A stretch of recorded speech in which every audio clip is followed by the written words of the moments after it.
हाम्रो यो झिमरुक गाउँपालिकाले स्थापनाकालदेखि नै भनौँ आजसम्म अब सडक पूर्वाधारमा विशेष गरेर जोड दिएको छ।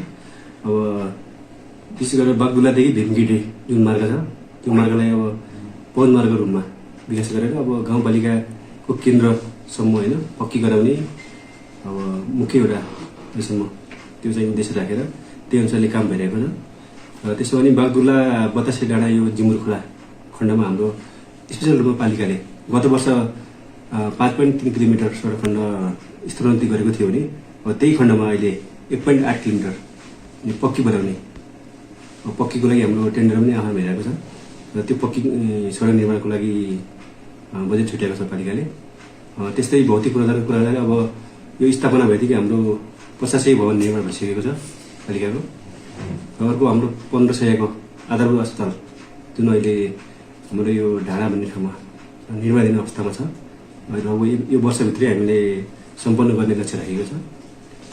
त्यस्तै हाम्रो अब वडा कार्यालयहरूको कुरा गर्दा सबै वडा कार्यालयहरूमा निर्माण हुन सकेको छैन। त्यसमा वार्ड नम्बर 8 को बाँकी रहन्छ र अरू वार्ड नम्बर 2 को यसै वर्ष निर्माण गर्दाखेरि सबै वडामा लगभग हाम्रो वडा कार्यालय निर्माण हुन्छ। त्यस्तै हाम्रो चिसान केन्द्र विशेष गरेर यो मच्छी बजारमा निर्माण भइसकेको छ।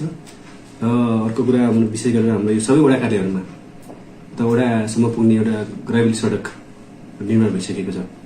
मुख्य रूपमा हाम्रो यो अहिलेसम्मको यो पालिकाको प्रगति त्यो छ। केन्द्र त निर्माण भइसकेको छ होइन। अनि अरूको सञ्चालनमा ल्याउने हाम्रो यो लक्ष्य छ यो वर्ष नै। र त्यस्तै हाम्रो यो खेल मैदान विशेष गरेर यो महिनाकै खेल मैदान निर्माण गर्ने लक्ष्य रहेको छ। र त्यो चाहिँ अब त्यसमा सरकारी जग्गा संरक्षण अन्तर्गत अब त्यो हजुरको ऐल्यान्ड जग्गा भनौँ त्यसमा त्यसलाई संरक्षण गरेर त्यसलाई खेल मैदान बनाउने काम तीव्र रूपमा अगाडि बढेको छ। त्यस्तै अब साझेदारी संस्थाहरूसँगको सरकारमा साझेदारीमा अब सबै वडाहरूमा अब खानेपानी पुगिसकेको छ।